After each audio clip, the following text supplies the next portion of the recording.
Hey guys. Hi, everyone. It's August 21st 21st. in our second episode. Yes, it is. And so, welcome, everyone. We are going to talk about manifestation. And we are excited to kind of hear maybe if you want to share down below what some of your stories or experiences might be with manifesting. And it's a real thing. And we create a lot of our lives and what we manifest, whether we realize it or not. Yes. Isn't that true? Yes, it's so true. So, what is your definition of manifestation? Manifestation for me is when I want something to happen. If I want, it's like your mind kind of, I don't want to say takes over, but you concentrate harder on that, whatever the subject is, whether it's a physical thing or maybe a gathering or whatever. It's a positive energy. Well, it can be. Okay, I get you. Because we can bring into our lives things that aren't so great. Yes. By what we are thinking about and what energy we're putting, like Karma last week, what we're putting out, we bring back to us. Yes. But you told me, because we know we love Dana's stories, and so let's share a story first, and then maybe get into a little bit more finite detail. Okay. You go first. Okay. I have had many experiences with manifesting, and my 3 places that I've lived, my business I manifested, I created. My apartment I created, and the house I live in now I created. And with my business, I did a whole business plan, and I worked with the college, and they said, it looks like this could really work and this could be a go. I wanted a holistic business and incorporate other holistic practitioners into the community, which was a new idea, and nobody had done it before. It's kind of the way I roll. And I had a feeling I wanted it on a certain street, and I had my red pickup truck at the time, and I'd go up and down that street. And then one day I thought, somebody's going to think I'm stalking somebody if I don't stop going up and down this street. And so I just let it go. That's the key. And I had a client laying on my table, and I was scooping my hands under her head, and she popped open her eyes and she said, "Guess what's for sale?" And it was on that street. And it was exactly what I was looking for. And I got it. And it ended up where the realtor had said, well, there's 3 doctors that are going to come and look at this tomorrow, so expect a bidding war. And I said, I'm out. I don't want the energy to be around what I want to put out, so they can have it. Well, it ended up that 2 of the doctors knew me and told me later, well, if we would have known it was you. And one of them ended up working with me at the Kingwood House, Dr. Starzinski, and he did acupuncture and Chinese medicine and taught us Qigong and all the cool things. But that was something that I deliberately, and I knew, because I had been at a chiropractor's office for almost 10 years, and I knew there was just this voice that said, you need to do more and you need to grow. And that was what I was supposed to do. And so I had to do all the work, and I'm not a numbers person, but I got associated with people that could take what I had and work with me on the numbers and see if this was a dream or it could be a reality. And so that happened. And then I had my apartment, and I knew exactly what that was. But that business, the Kingwood House, the holistic house, was a great affirmation for me in what my purpose was, and the connections were hundreds of connections that were made with the other holistic practitioners that were working out of that house with me. So it was amazing time in my life where literally a dream came true. But I had to work at it. I couldn't just wish it and hope that it happened. That's the key. Mm-hmm. That is definitely the key. Mm-hmm. I'm I have several stories, but we'll begin with one. You have several as well. Um, so when we were moving from our other house, I had come across the house that we're currently in on the internet, because that's when you could very beginning of being able to see houses on the internet without having to go through a real estate agent. And it was probably $150,000 out of our pocket, like way beyond what we could afford. But I fell in love with it, and I, like you, um, drove by it once a week, and I was an hour away. But we had a camper that was north here, so on their way to camp. But I drove by.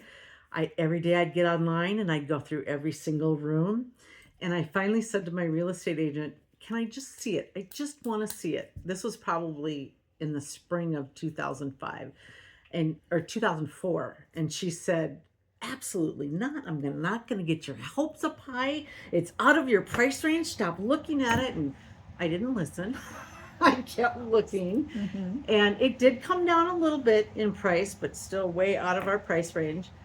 And she had showed us probably 15 houses up in this area. My husband had started a job up in this area, and so he was commuting an hour each way. It's a lot. Yeah, and so he really wanted to get up into this area. So probably that was, I'm going to say 4 or 5 months go by, and I'm still every day looking on the internet at every single room, and then driving past it once a week, sometimes twice a week. And I finally wore her down. I said, "I just want to see the inside. I just want to do it." And she broke and said, "Okay, but don't get your hopes up." I said, "All right." And literally, well, I knew the house already. I had Yeah. gone through every You room. probably could go through Yeah. it blindfolded. Yeah. And she came in and was like, "You got to get this house." And I'm like, "Right? Like, yes, this is our house." And lo and behold, they had come down about 75,000, and we brought it down another 25,000 to that was the bid that we put in, the offer that we put in. And we got it. It took that was in the fall of 2004, and we didn't move in until the spring of, well, actually summer of 2005. But it took that driving past it every day and just really, for lack of a better term, yearning for that. Mm-hmm. And But it's the feelings and the emotions that go with yes, it. yes, And that's what's key in that. And a lot of it can be the head stuff, but a big piece of it is the heart stuff. 100%. And science has shown now that the brain has its own brain, but the heart has its own brain too. And that makes perfect sense in my world. Yep. It really does. And I just listening to your story, I got the Kingwood house in 2004. So you're on the yes, same path. we are. So how cool is that? So that's a big piece though for me too. I in my journal I drew a picture. Like I drew a picture of the house I'm living in now, my little cottage house. And it was the same with my apartment. I wanted east west, and I wanted easy access with my house. I wanted a short, flat driveway. I wanted only one step up because my clients would be coming to my little cottage house instead of me renting an office and paying rent to somebody else. And I wanted something that I could clean the gutters and wash the windows with a 6-foot step ladder. Check. I wanted a clothesline. Check. So there were all these things, and I drew it and I colored it, and it was a little over a year, and it was after my folks died, and I went with a realtor, and I went with a couple of my brothers and some friends, and we came to this house, and I went in and I said, "Oh my goodness, I can be safe here. I feel good." And then she said, "You I said because I used my pendulum and I talked to my angels and I knew a offer I was going to make, and she said, no, no, you can't do that. It's too low. It's a low ball offer. And I said, well, my angels and my pendulum said that this is what I can start with and they can counter. So I wrote a letter, and then I was really nervous, and I went to the credit union. And on the way to the credit union, I saw a car, and the license plate said Hazel on it. And Hazel was the lady that had owned the house. How cool is that? And then I went back to the office and I opened up a Her Voice magazine. In the middle paragraph, it said, My Grandma Hazel. So I called the realtor and I just got the chills. I said, has Hazel crossed over? Is she still here? And she said, no, she crossed over New Year's. And I said, she told me that I'm going to get the house. And she said, what? And I said, I'm going to get the house. And she said, well, we haven't heard anything, and plan on having some negotiation. They accepted it without any counter offer, and it ended up where it was somebody that knew me from my past life as a church member, and I had one of her kids in my confirmation class. So it was just amazing that but I drew it. I knew exactly what I wanted. I felt it, and it appeared. It's 100%. Yeah. 100%. But yeah. you have to do the work, and that's And believe. and believe. And believe. Yeah. Okay, so to continue on this house, Steve and I had always wanted a log home. Always.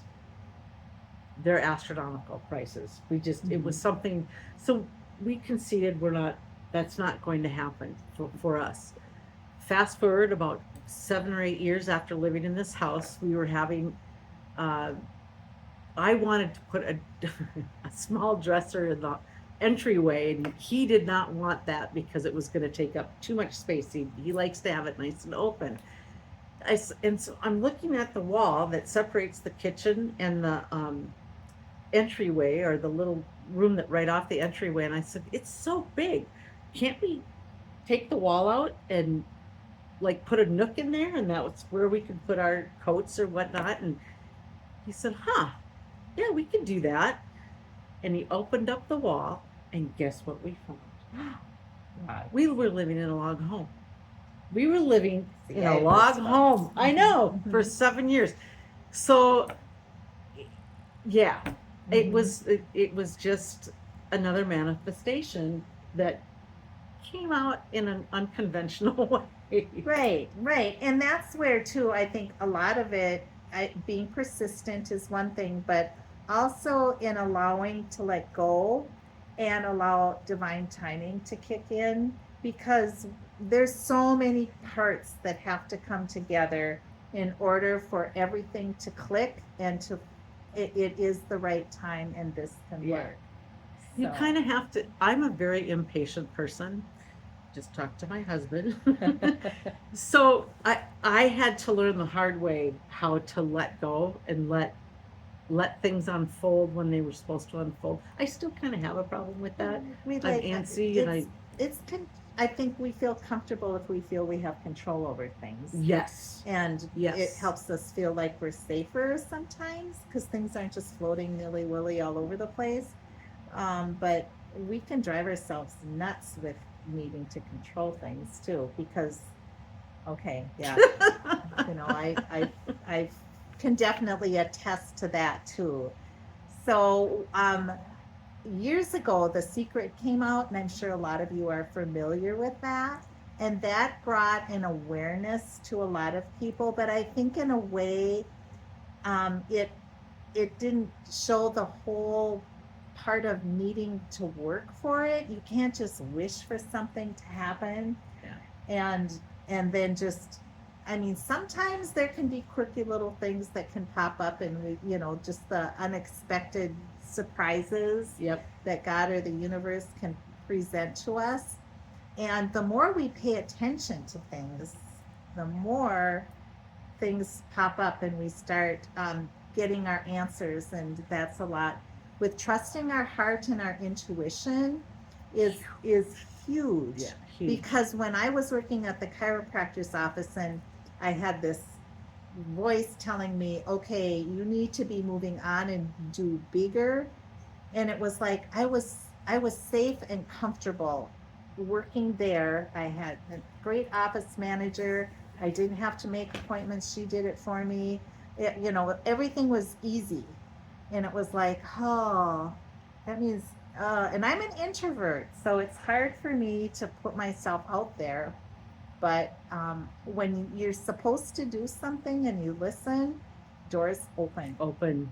Yes. And we have to do the hard work, and sometimes we make mistakes, but I don't think they're mistakes. I think if we go through a door and we go, oh, this is not it, or this is not working, it's like, I don't have to think about this anymore. I'll just shut that door and I get to open another one and see what is behind that door.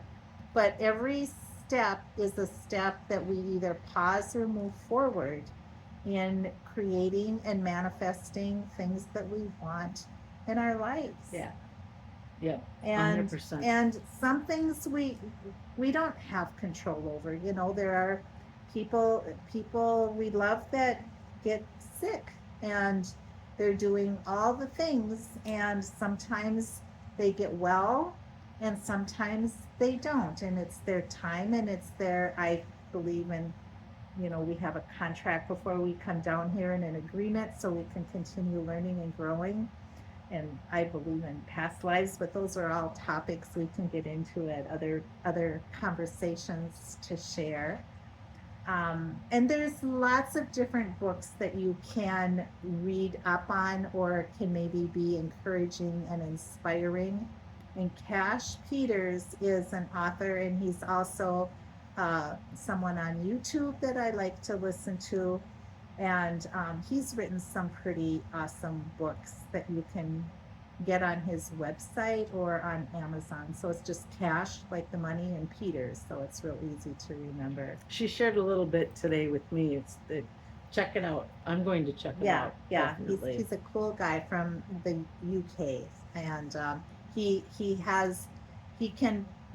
can read energy, and so he can read the energy of buildings, or he can read energy of people and situations, and then he does stick drawings and puts everything together and tells the story.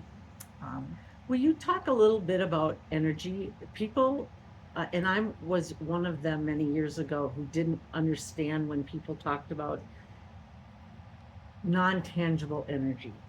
Well, I think we're all human beings having a spiritual experience, and so in that spiritual essence of who we are in our spirit, our soul, or whatever, we pick up energy.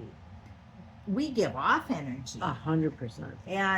And things, we can feel energy from things. Yep. And things can create an emotion for us that is appealing or not. And so we all are alive, and we all have energy, and we put it out. And and energy can make us sick. Yes. Worry and angst. And I remember being married, and my first couple of years living up north in a trailer house that I didn't want to be in, that didn't have electricity, didn't have running water. And I ended up with colitis, and the doctor said, what is going on in your life that you have so much stress? This is making you sick. And I lied, and I said, everything is fine. And our bodies don't lie. Our bodies are letting us know things all the time. So we need to be honest with ourselves and listen to our bodies when our bodies are speaking to us. And we need to pay attention. And as empaths, and I think a lot of us that are in this conversation are empaths, I think we're very sensitive to energies. Yep. Of people around us, of what's going on in our country, of what's going on in the world. And we have all the feels, and we can get overwhelmed. Yep. By those fears. And I think that, and not know why.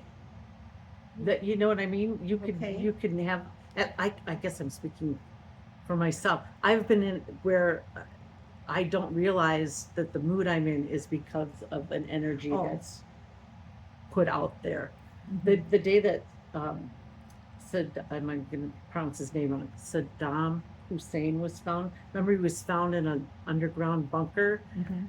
and that whole day I just was melancholy, and I couldn't, I didn't know what it was. I didn't know why I was feeling that way, and then it came out, and as soon as I heard it, it was like released from. I was A released. huge energy was gone Yeah. that was on our planet. Yeah. Was gone. Yeah, and that was probably one of the earliest times that I connected the dots, so to say. Mm-hmm.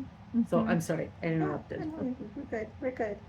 So, I don't know as if we have anything more we want to share. Do you have another story?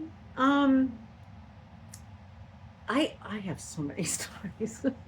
That was the biggest one, I think, was Your for house. that, and also you need to really listen to that inner voice, whether it's um, something that you're yearning for, or for me, I remember listening to I had never been to Colorado before.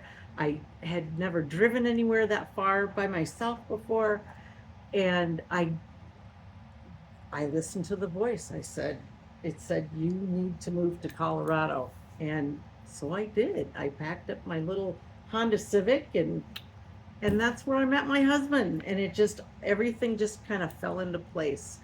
And so you need to listen to that voice, which I also think is energy in itself. Yes. You know? Mm-hmm. So yeah. Yeah, it does. It makes a difference.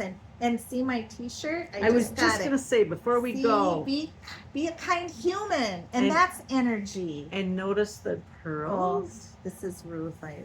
Ruth, yes. You know, that's my strength and that amazing woman she was on the Supreme Court. 100%. So, Yeah. but it goes good with black and white too. So Yes, yay, it does. Yay for us. So let us know if you have a story and you want to share. Please. That would be very fun to have some of your stories shared down below. And so thank you for having conversation with us and sitting at your table or on your dock or wherever you are listening to us. And have a great rest of your week and weekend. And do you want to have a challenge for people? Oh, let's see. What can we challenge them to? I think you try to listen to your gut, and is there something in your gut or in your heart that you really would like? Okay, see what you can do. Think about when you were a kid going through the Sears Roebuck wish list. Remember the wish catalog? That's manifestation in a simple way. You're going through wishing. Manifest it. Yeah. And let us know when that manifestation comes. And maybe it isn't a thing. Maybe it's a travel experience that you end up having. Yes. Or, it's like the world is wide open for the most amazing things. And if we listen to our heart and trust our gut, we will be led in amazing ways to be able to create even more amazement in our life. And we create it. We are manifestors. I have a sweatshirt that says be your own sunshine. And what that meant is you have to create that mood of happiness or whatever. So yeah, be your own sunshine this week. And it will ripple out and touch other people too. Yes, it will. So, okay, yay us. Okay, thanks for being Bye. with us. Okay, you take care and have a good week.